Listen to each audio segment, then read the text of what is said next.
রুটি তরকারি খেতে খেতে বোর হয়ে গেছেন, তাহলে এই ব্রেকফাস্টটা আপনার জন্য। তো চলুন দেখিনি আমি কিভাবে করেছি। নমস্কার বন্ধুরা, মিঠুর কুকিং চ্যানেলে আপনাদেরকে আবারও স্বাগত। দুর্দান্ত এই রেসিপিটা দেখার জন্য অসংখ্য অসংখ্য ধন্যবাদ। তো আমি রেগুলার যে চাল থাকে, মানে যেই চাল দিয়ে আমরা ভাত খাই, আমি কিন্তু সেই চালই ইউজ করেছি।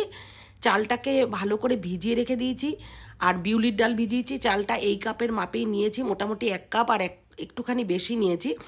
আর 1/4 কাপ নিয়েছি বিউলির ডাল। ভালো করে ধুয়ে সারা রাত ভিজিয়ে রেখে দিয়েছিলাম।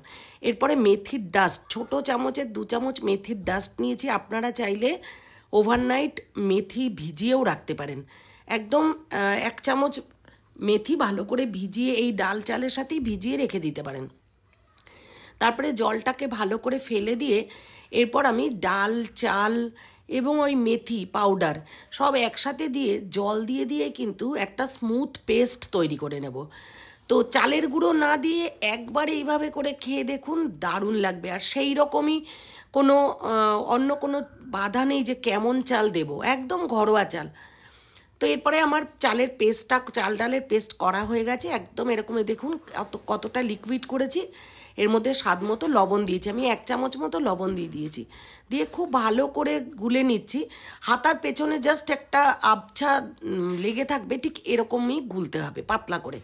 এরপরে নিয়েছি চিনে বাদাম, অল্প করে ছোলার ডাল, একটু তেঁতুল, 1 ইঞ্চি আদা, 4-5টা কাঁচা লঙ্কা, ছোটো যেহেতু ঝাল অনুসারে কাঁচা লঙ্কা দেবেন। আর দিয়েছি হাফের থেকে একটু কম নারকেল। সমস্ত কিছু একসাথে পেস্ট করে নেব। তো যেহেতু ডালটা আমার ড্রাই রোস্টও করা নেই, ভেজানোও না, সেই জন্য একটা কিচেন টাওয়ালে ডালগুলোকে খুব ভালো করে মুছে নিতে হবে। কারণ ডালের মধ্যে যে সাদা সাদা পাউডার মতো লাগা থাকে, ওগুলো না খাওয়াই ভালো।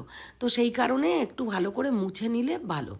তো এবারে আমি ওই মিক্সির বোলটার মধ্যে ওই ডালটা দিয়ে দিলাম, আর ওই যে 1 ইঞ্চি আদা সেটাও কেটে কেটে দিয়ে দিয়েছি।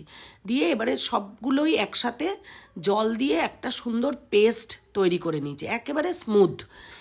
ওই মিক্সিং বলেই নারকেলগুলো পিস পিস করে কেটে নিয়ে নারকেলটাও ভালো করে ঘুরিয়ে নিয়েছি।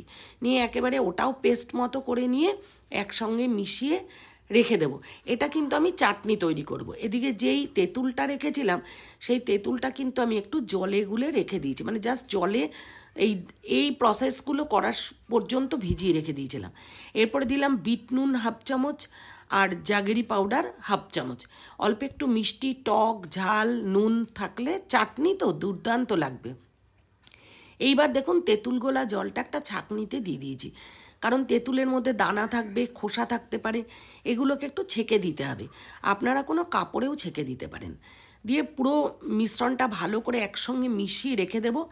এরপর কড়াইটা গ্যাসে বসিয়ে দিয়েছি। কড়াই গরম হলে চামচ 2 চামচ মতন সর্ষের তেল দিয়ে 2টো শুকনো লঙ্কা আর 2টো কারি পাতার যে পাতা আর কি, 2টো ছড়া কারি পাতা, আর দিয়েছি ছোট 2 চামচ সর্ষে, কালো সর্ষে। খুব ভালো করে একেবারে ভাজা ভাজা করে নিয়ে ওই চাটনির উপর থেকে দিয়ে দেবো। দিয়ে ভালো করে মিশিয়ে রেখে দেবো। চাটনি একেবারেই রেডি। এরপর চলে যাব একদম মিনি ধোসা বানানোর জন্য। গরম গরম দুর্দান্ত লাগবে।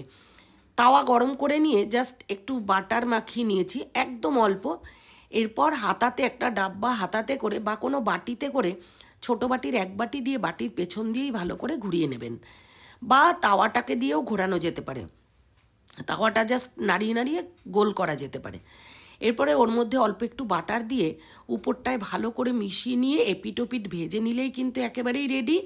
যদি হালকা ভাজা খান, মানে একটু নরম, জাস্ট গোলা রুটির মতো, সেক্ষেত্রে অল্প ভাজলেও কিন্তু হবে।